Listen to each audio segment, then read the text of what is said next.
Hello, Natural Capital and Ecosystem Services Working Group members. Today our webinar host is Willem Ferwerda. Willem is director and founder of Commonland, a multidisciplinary organization of experts that develops landscape restoration projects based on a for-returns business approach. Willem is also Executive Fellow, Business and Ecosystems at the Rotterdam School of Management at Erasmus University and Special Advisor, Business and Ecosystems at the IUCN Commission on Ecosystem Management. Willem spent 10 years as Director of the IUCN Netherlands. He studied tropical ecology and environmental science in Amsterdam and Bogota, and he has worked in conservation and restoration in Latin America, Europe, and Africa. Willem? Thank you. That's correct. Do you hear me well? Yes. I would like to start with explaining a little bit about my quest. When I left the conservation world, I wanted to dig deeper into the topic of why is this important topic of ecological restoration not mainstream? Why is it depending on charity and on public money? As it is, basically restoring ecological functionalities is maybe the most important work of our time. So as you can see in the slide, land use is going over the last 250 years has been, increasing everywhere in the world, and biodiversity went down everywhere in the world as well. But we also need to be sure that, our ecological balance sheet is in balance with our economic balance sheet. And just to give you a brief overview of what it is at this moment, we have a very fast loss of species, 100 to 1,000 times faster as a natural loss. We are considering living in the sixth extinction period of species world, as geologists and paleontologists will tell you. Over the last 300 years, a huge global loss of forest, more than 40%, and that is increasingly going on, which also part of that is, is also still due to monocultures of oil palm and soy going on everywhere in the world. 75% of genetic agriculture is lost, genetic species variety, fish population is going down, and loss of soil is lost. The estimates are, between 13 and 25 million hectares soil is lost per year, which is, especially for a Dutchman, a huge number of hectares. Coral reefs are dying. It's in the news every day almost, looking to the barrier reef in Australia, and the invasive species are encroaching in many places, and that is, a huge problem for especially island states. So our ecological balance sheet is basically on the negative side, and if you look at our economy balance sheet, then you see that increasingly the gross world product has in fact not much to do with the expenses on these ecological balance sheet, the expenses that or let's say the biodiversity agenda and the money that went into restoring and conservation efforts. So how to bring those two together in a practical way? Many reports has been written, and we know, if you look at the last estimates, that lots of land, and if you look into landscapes, lots of land are being degraded. I would like to focus on landscapes here. Seascapes, you see similar developments. But at this moment, it's easier to deal with landscapes, and we can easily talk about it. So I'm focusing here on landscapes. So 2 billion hectares, that means double the size of the United States, more or less, or double the size of China. And those areas you can find them everywhere in Europe, United States, in South America, Africa, India, Australia, Southeast Asia. But many of those areas are in the temperate and the subtropical zones, because there you see how fast deforestation has gone over the last centuries, and how difficult it is to restore those areas. It takes time. You need water. You need to get close canopies, as we all need to bring back topsoil. Topsoil is one of the most important substrates to make sure that that we can have a good living, a well-being. So my question was, we have many policies and action plans in place. Many very good policies, many UN policies. We have the New York Declaration in 2014 that brought together climate change and ecological restoration. We have the Action 2020, which is also an action plan of the World Business Council, Sustainable Development. We have the Land Degradation Neutrality Fund that's recently being started, which is part of the UNCCD, the United Nations Convention to Combat Desertification. The Bonn Challenge was signed in 2011, where many states said, yes, we need to restore landscapes, we need to do something.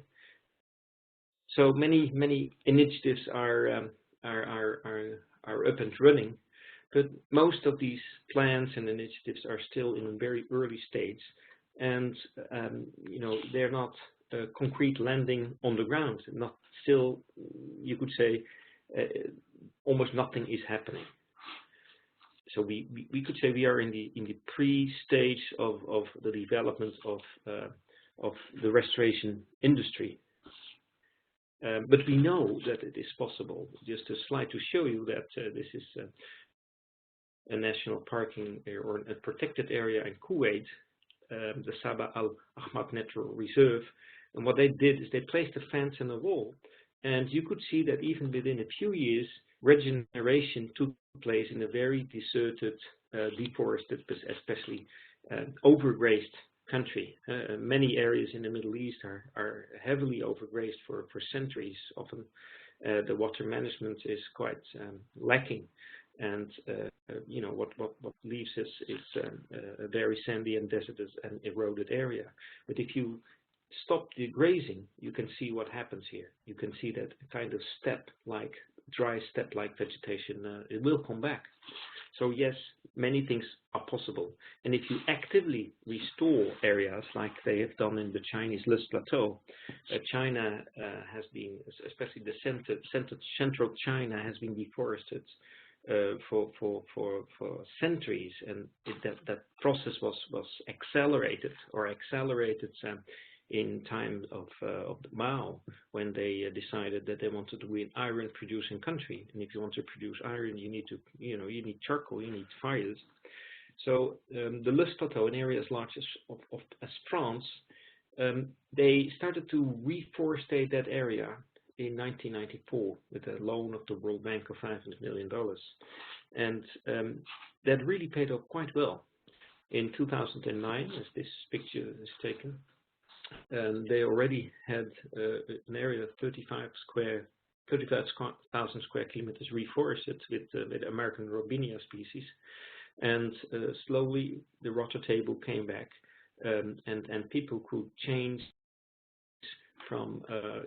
different land use systems from cereals into more economic and more high-value crops like apples. And now the Loess Plateau is becoming the hotspot of the apple cultivation in China.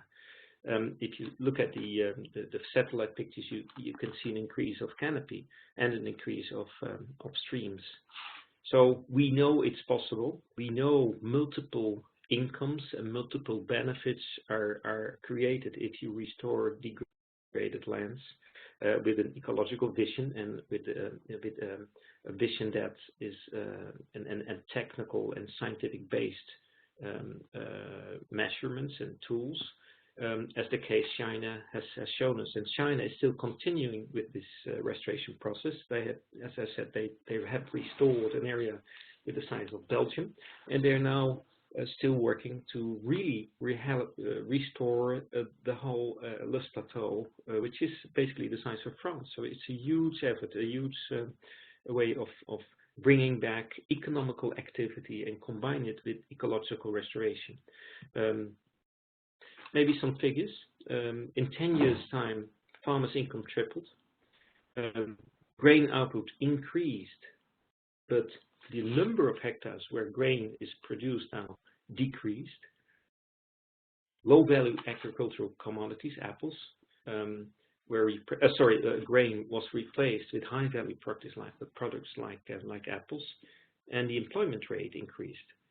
But also the opportunities for kids and women, especially for education, has been increased, and the employment also diversified. But maybe the most important thing of the lesson of the Lust Plateau was that they started only with one business case, and that was to bring down the sediment flow into the Yellow River. And that has been reduced now with 80%. And only that figure, reducing the sediment flow into the Yellow River with 80%, was sufficient to pay off, to pay for the whole restoration of so far of the Lust Plateau.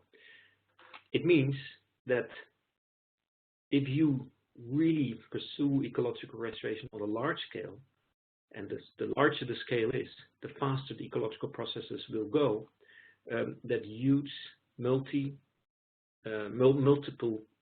benefits will come out of this. And basically the Lust Plateau is one of the few large examples in the world. And of course China is a special place and a special case, as this was a state-driven and still is a state-driven process. So basically the question is how to create a pipeline of investable landscape restoration projects that are large, as funders and investors are seeking for new ways to invest their money into sustainable and innovative projects. And not only funders, but also increasingly large climate funds, and that could be climate funds from UN kind of ways, but also private climate funds. But what you see now is that there's no pipeline. So my quest was about how to build a pipeline of large-scale projects to accelerate a restoration industry, and what kind of mechanisms are needed, and could we create a kind of a framework that everyone would understand, as we are talking about large areas with many stakeholders, and that means for investors high risks. And we also know that there are many benefits coming out of those landscapes, but to whom are those benefits going? To the investors, to local people, to states? Those questions needed a kind of framed answer. And when I left my former job, after being a director of a conservation organization, IUCN here in the Netherlands, for many years, and having been able to fund lots of projects in the tropics on conservation with development and charity money, I really wanted to dig deeper into this question. And I took a sabbatical to learn and to interview farmers and investors and to find out, where can we find that bridge? And to look into that bridge, I first had to face a few obstacles. When I went to investors, those investors said to me in London and in New York, private investors said, listen, Willem, this is a beautiful story, beautiful material you have, but you bring us high risks. You bring us low income, or almost probably a low return. You bring us basically no exit strategy, because you ask us to stay for a very long time, and you are an ecologist.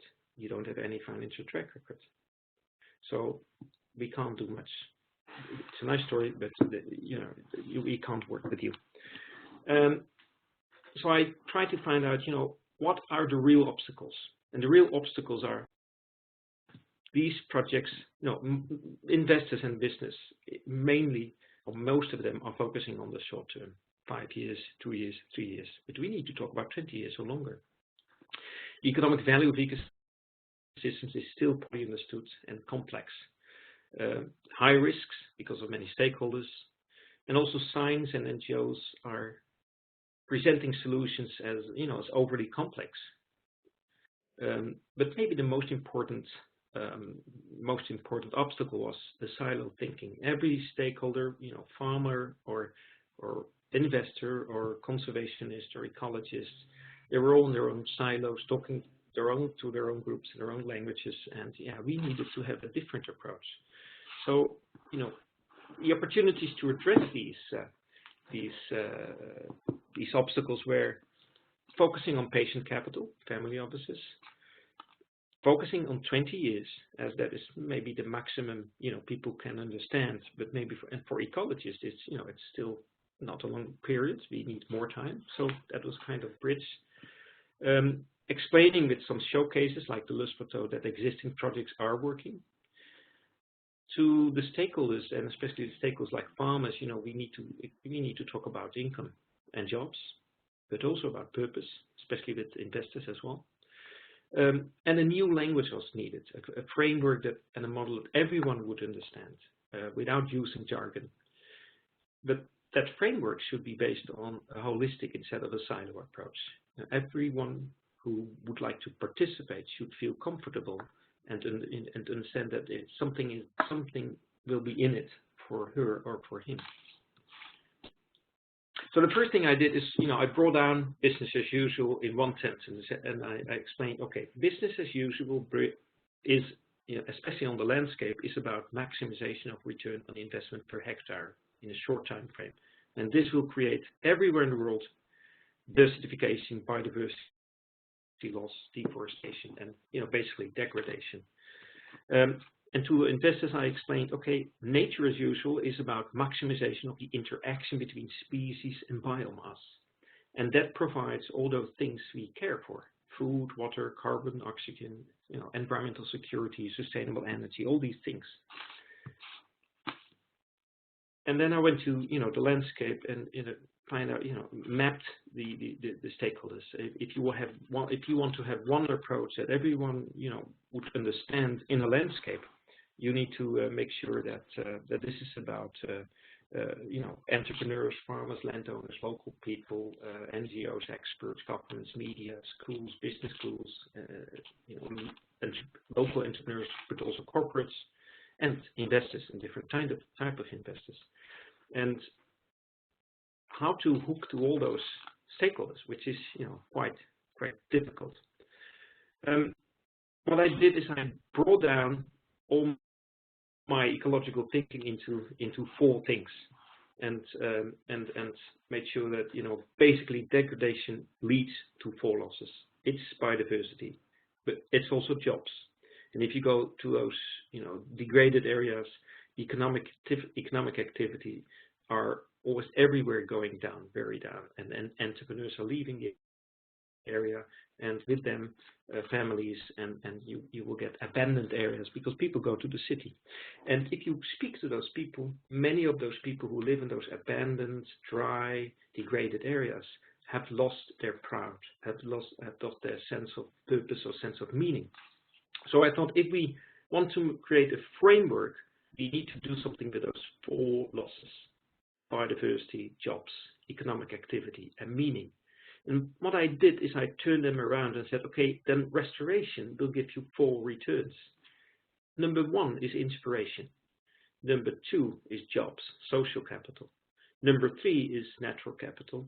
And if you deal well, if you can include those 3 returns and make sure that in the landscape they are delivered, you will have a sustainable financial capital return, financial return. So the 4 returns are inspiration, social, natural, and financial. And the great thing of those 4 returns is that you can split them up in different entities, and you can measure them. You can measure social capital, you can measure jobs, security, local social cohesion, education. You can measure that in the landscape. You can measure the natural capital. You can measure the number of species, biodiversity. You can measure the number of invasive species, vegetation cover, the canopy, the topsoil biodiversity in the topsoil, microbes, mycorrhiza, and carbon in the soil. You can measure all those things. You can measure financial capital. There are many ways how to create value through agriculture, carbon, timber in the landscape, but also leisure hunting, harvesting, honey, whatever. But also if you restore forest, for instance, near an urban area, the prices of the real estate will go up. There are many studies on that. So the value of real estate will go up. But you can also look into the decrease of costs if you have more chemicals added to the land. So there are many of these things you can measure. However, one thing is quite difficult to measure, and that is inspirational capital, the most important one, the door opener for a transformative process of farmers, as well as investors, as well as public servants, as well as ecologists and conservationists. But you still can do it, and there are many studies on this as well. But basically, it's about what you see now, and I'll explain a bit later on when I explain you about Spain and South Africa. You can measure the number of landscape leaders, people who take up new initiatives.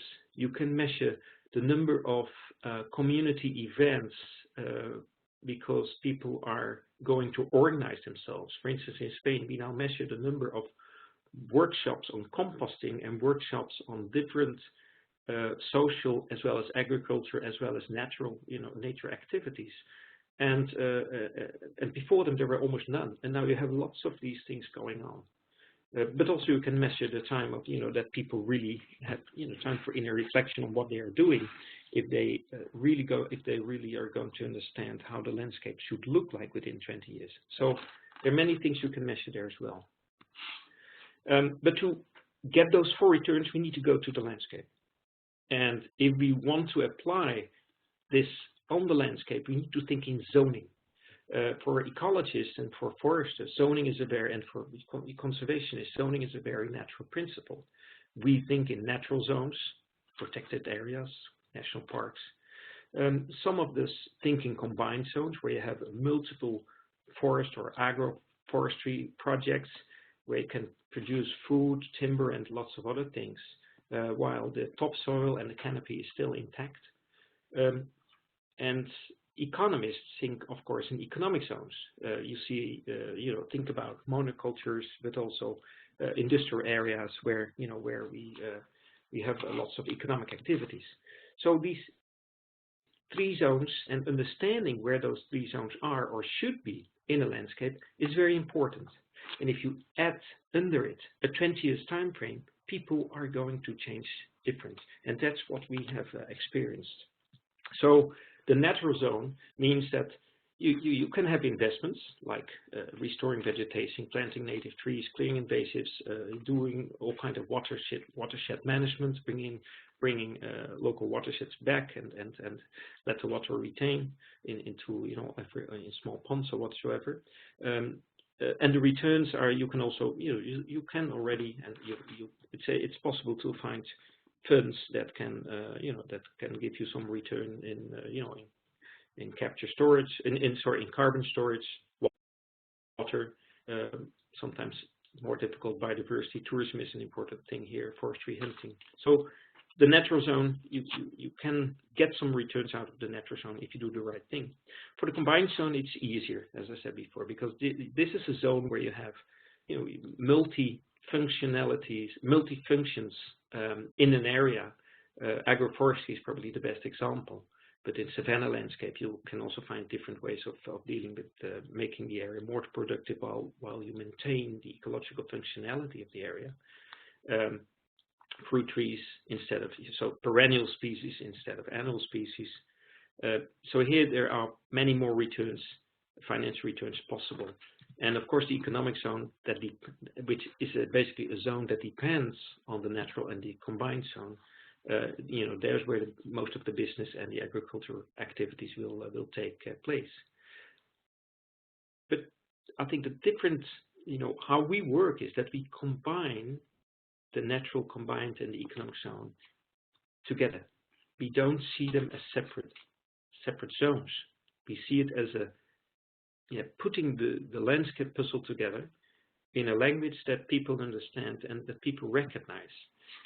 So when we start to work on our project, we very carefully scout an area where we can do this, where people are, you could say, ready for transformation because their situation is very bad, in crisis because of droughts, climate change, the loss of topsoil, where the yields are going down. and where there is an openness for collaborative learning to create, a local, you could say, owned master plan. And we always start with a question. If you have selected an area with local networks, we always start with the question: how should your landscape look like in 20 years? And when you start with that question, people are, what I would say is people never were asked that question before. Farmers were never asked, how should the landscape look like in 20 years? How should your agricultural land look like in 20 years? But they have been thinking about it, and they have an opinion about it. So that's what we did. And so our circle is that we as Commonland want to learn that it is possible to work with this 4 returns, 3 zones, 20 years framework in landscape and create corporations or development companies that will finally end up in business activities that work for nature and for people and for restoration of ecological functionality, and create more different products than the situation where those people are living in now. And this will attract investors.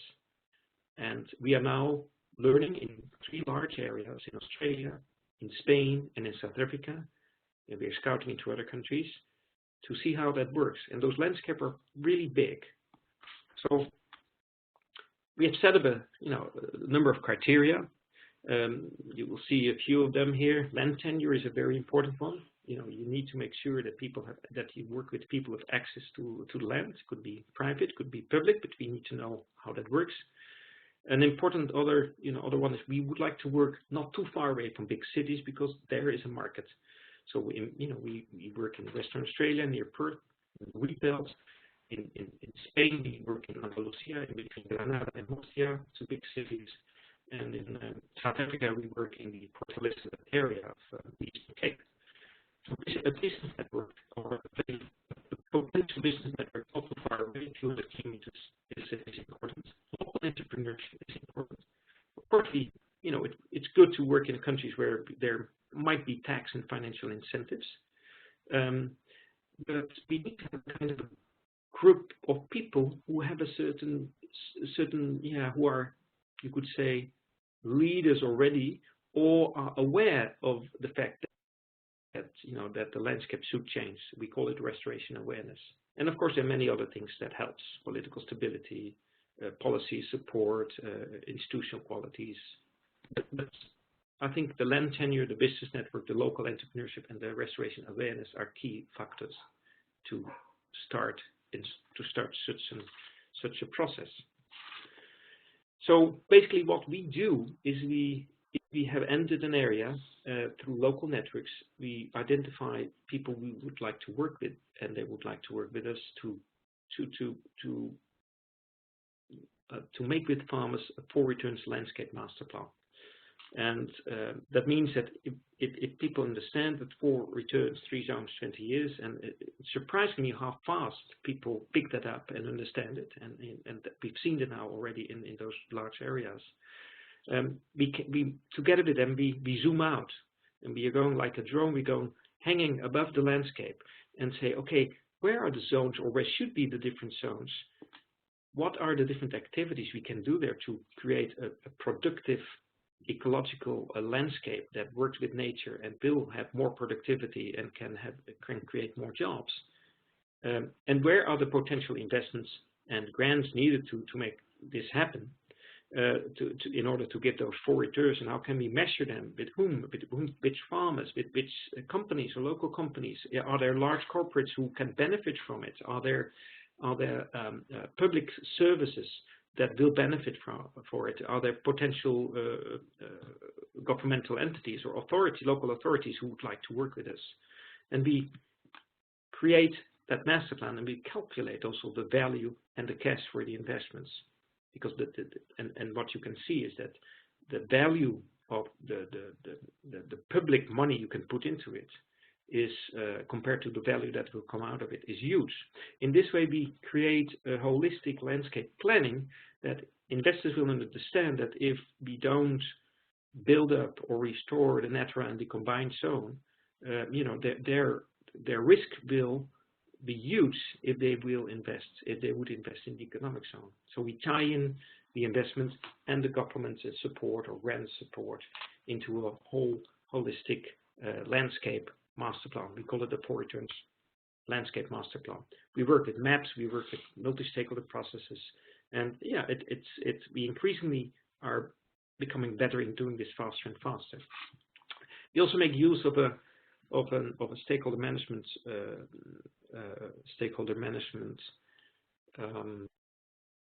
tool. It's called the TREU. Maybe you've heard about it. It's developed by the Processing Institute, Otto Scharmer. It's developed for the business world already a few years ago, and we have been using it and still use it with farmers and people on the land and local authorities and protected area managers to create this common intent. It takes a few days, and people really, together with the 4 returns and the zooming out, zooming in process, people understand that they can do this together, and they understand that they can work together by co-initiating and co-creating basically a management plan. And what is our role, and how do we fit in this whole process? We have 4 roles. We work on that stakeholder mobilization process with the TREU and identifying with local ecologists and social people what is necessary when. We have business developments, which is a key aspect of our work, because we want to be sure that ecological restoration will become mainstream and not depends on charity. We bring in different networks and different experts. Could be a water expert, could be a marketing expert, could be a soil scientist or an ecologist or a forester or an agronomist. And we tie that into a kind of investable product. And at this moment, we are now working in South Africa, and we have the first investment on board. And in Spain, we hope to have this year the first, investable products ready. But we also want to make sure that this is a big thing, because we need large investors, we need institutional investors, and we need to make sure that we can tie into their need for pipeline. So let me explain a little bit how we work in South Africa. In South Africa, we work in the Port Elizabeth area. In the Eastern Cape, inland. The problem there is you have many hectares of degraded hillsides. 100,000 hectares are very, very severely degraded, mostly by goat keeping and livestock. And the water is going down. The water table is going down due to increasing problems with climate change, but also lack of canopy and topsoil loss. 46,000 hectares at this moment are privately owned. Large areas are protected, and still large areas are public lands, also degraded public lands.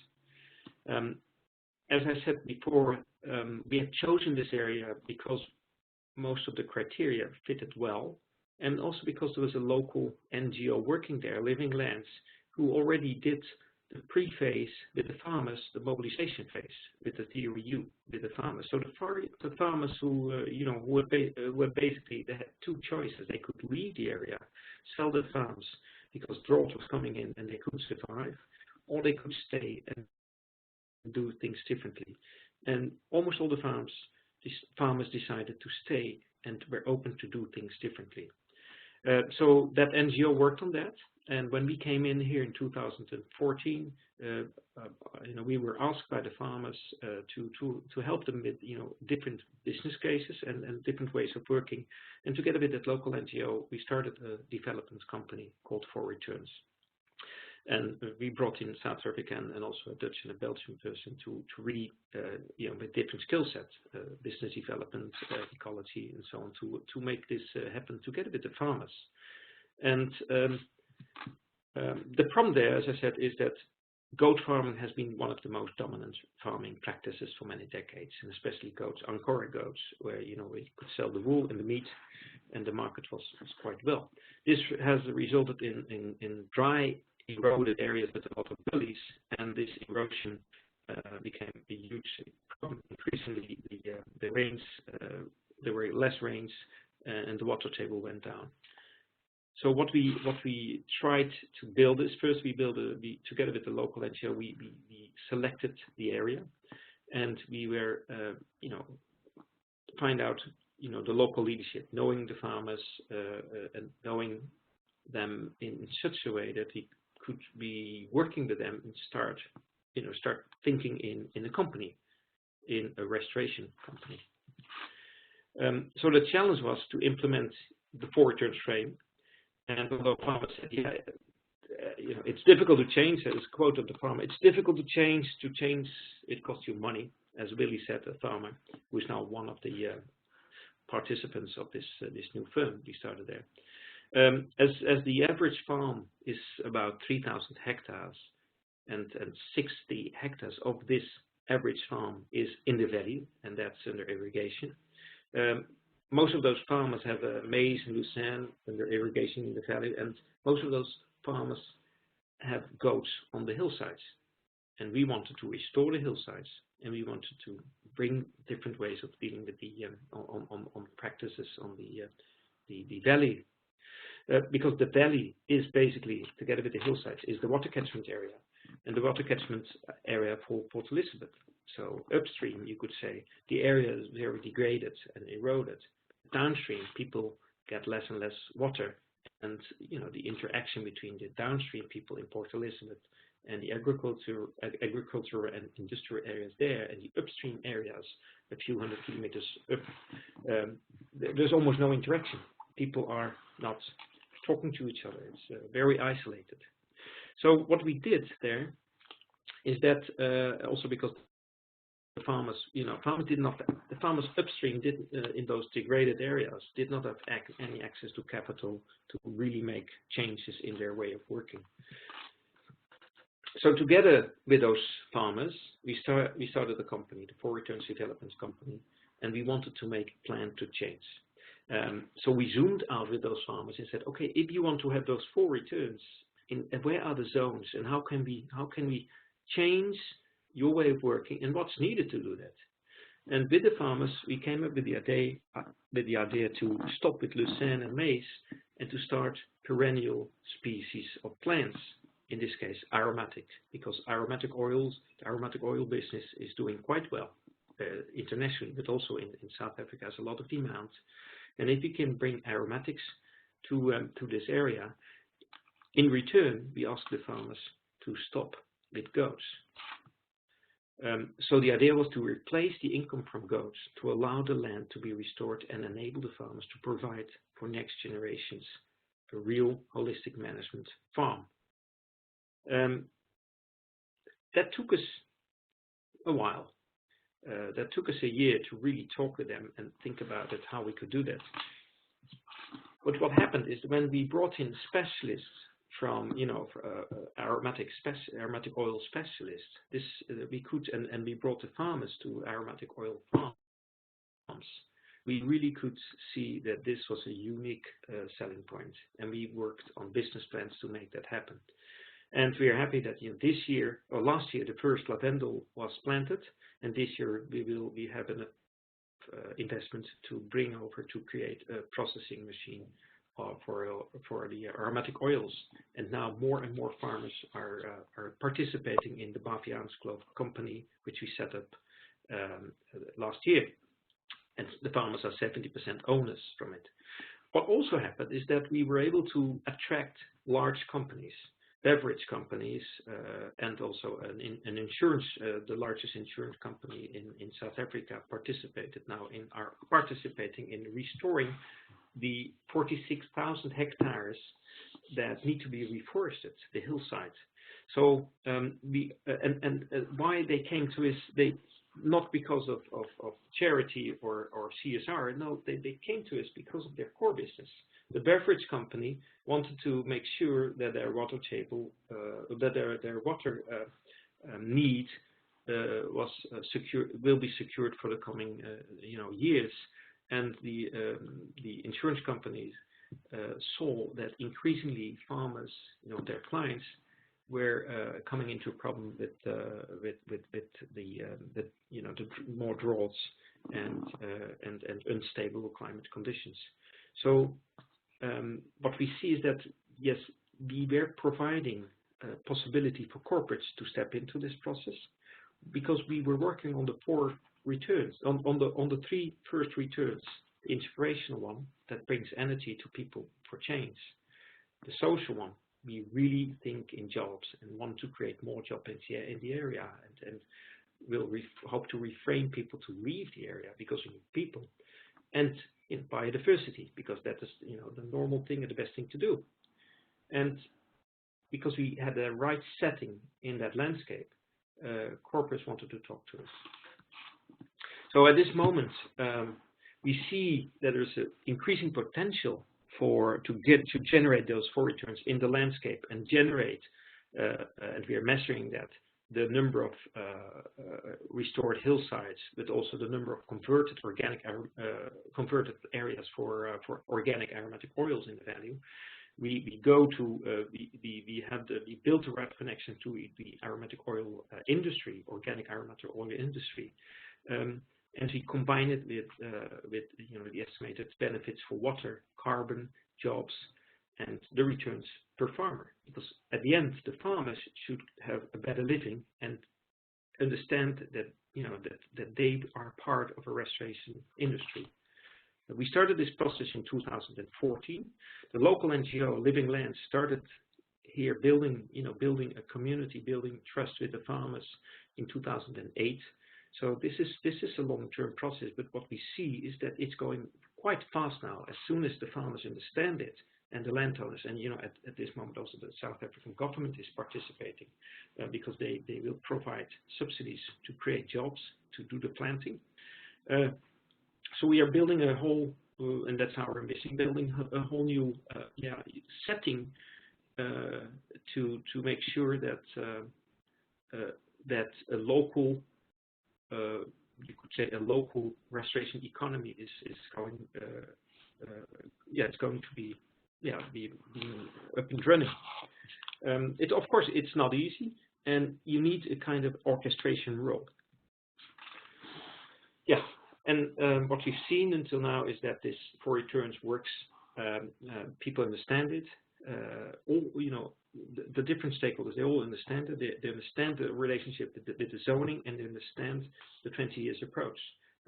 What we've said to the corporates is that we don't want to work with projects. The project should be part of a 20 years assignment. And although that's difficult for corporates to build, to really make a commitment for 20 years, they really sign into the idea that this is a 20 years approach. And it took us a lot of talking, first with the CSR departments and with the communication departments, but then we said we don't want to talk with the communication department. We want to talk with the core business people. And then, as soon as we were talking to them, the corporates, the core business people in the corporates, in the corporations, it went faster. We also worked with videos and visual material. Here you see a picture of 2 people, 2 of our team. They are showing a picture how the landscape looks now. That's the lowest picture to the farmers, and how it can look like a Photoshop picture in the future, within 4 years or 3 years. And those visual materials, how it can look like, are very strong, and people really want to have the passion to buy into that. And I think that's why we have seen that return of inspiration, and that we measure, and we have a monitoring evaluation system to measure the return of inspiration is maybe the key component for a transformative process. So yeah, that is South Africa. Just some small explanation on Spain. In Spain, we entered an area of 630,000 hectares. The rainfall is going down every year. Population of 130,000. Lots of unemployment. Many years or centuries of deforestation and overgrazing, and people see that they cannot go further this way. Also because the Sahara is going up and up. So this area has 3 national parks. It's an altiplano, it's the upper watershed of the Guadalquivir River, and I said there are 2 big cities in between, on the end. They did the TRU process with the farmers in 2014, and what we realized here is that they were really ready for change, and within half a year they started a local entity, a local association of landowners. Access with an access to private land of more than 60,000 hectares, and that farmers land use association Alvelal has now becoming the main driver in that area to create a full returns process. And even already here, companies and corporates started to participate. One of them is Heineken, for instance. They are organizing themselves now. We are supporting them with our local team. And now also mayors, local authorities, and national parks are becoming member of this group. Together with them, we develop a full returns master plan, where we identify, we zoom out again, natural restoration projects, demonstration farm, regenerative areas. We call them the Almen Derehesa, which is a 100,000 hectare area where we want to do regenerative almond production, organic almond production. Also with aromatic oils, with beef, lamb, rotational grazing, and so on. And we create the opportunity for companies and corporates to participate. At this moment, we are working on this master plan, and one of the key components is the Almen Derehesa, as I said, a large area of organic almonds, and the organic almonds movement is really going well. Also, the prices are going quite well up. Due also to the problems in California, where you have irrigated almonds, and this is rain-fed almonds. So there are many opportunities here to work to create a business model for different business case for different areas. I mentioned organic almonds, I mentioned aromatics, also lamb, rotational grazing, but we already see that the first compost plant can be built this year. Composting is completely new for the farmers. And yeah, that's a key element of building topsoil, creating canopy, building topsoil, and waterworks. We have calculated that that for the whole area we need €1 billion. 30% will be grants and public. 70% can be done with investments in many different ways. As I said before, regenerative agriculture, tree nurseries, processing plants, composting plants, swales buildings, swales machinery. So many of these things are now taking place, and the calculations to make that happen are underway. But the most important part is that, yes, we have found people who can work on that and build those new companies. And yeah, this takes time. But at this moment, we don't see another alternative to create a restoration industry. We started to bringing different actors together, and so far we have learned that we can scout and identify large areas or projects faster than before. In Spain, in 2013, it took us 12 months to find the right area. But now we can already, in 1 or 2 months, we can see whether we can have a successful full returns process up and running in a certain area. And so far, increasingly companies and also other landowners and landowners, large landowners, also could be NGOs, are coming to us and ask us for advice. We see that the model works transformative for all involved. We see that the stakeholders in the landscape recognize their own returns and the landscape zones, and that the open door, the door opener is an inspiring door opener. Is the question: how should your landscape look like within 20 years? And this sets the scene from the beginning. We also see that an upfront investment per process, per landscape project is necessary. to create an excellent team of business developers. We are very happy that we can do it. We have found corporate and private family offices to support us and make this happening. So, but if we want to expand our work, we need to make sure that investors who need pipeline are willing to pay an upfront investment, upfront development cost to make the orchestration process happening. And we also see that the model facilitates monitoring and evaluation, and that the master plan, the 4 returns master plan, zooming out and zooming in again, and zooming out and zooming in again, that creates a sense of place, time, and action, and creates an overview of, you could say, a mixed finance for large areas, a potential pipeline. And that's basically what we want. We want to create pipeline for mainstream investors. And yeah, we do that with the help of family offices. They are the first movers, you could say, in the restoration world, and also corporates who are more connected to the land, like beverage companies or progressive agro companies or timber companies. Those and water companies. They see that this is the new thing to do. So I think that's where we are at this moment. And yeah, at this moment we are with a team of 30 people. This is a multidisciplinary team, and we are now learning in our areas, South Africa, Spain, and Australia, scouting in some other countries, and we have a large international network of experts that are helping us to make sure that we do the right things. Thank you very much. Great, thank you so much, Willem. I realize some people may have to go. But prior to that, are there any questions? Clarifications?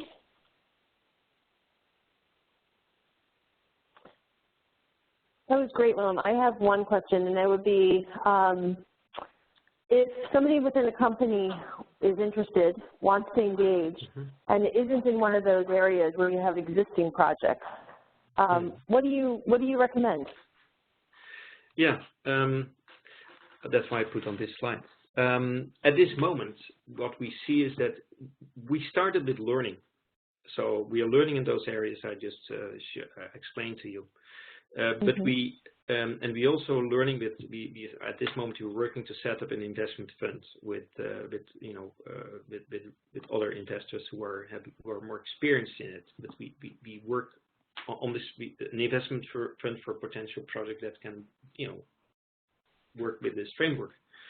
But I can tell you that we are now already receiving several requests from large corporates who want our advice on mobilization and project development in the large areas, and those are they're not mentioned here. So we have already some people from the US came to us for advice, from Tanzania, from Ghana, from India, from Turkey, from Australia, but then another region in Australia, from Spain as well, also from the Netherlands, to my big surprise, but because we also have degraded lands in our small swampy delta area.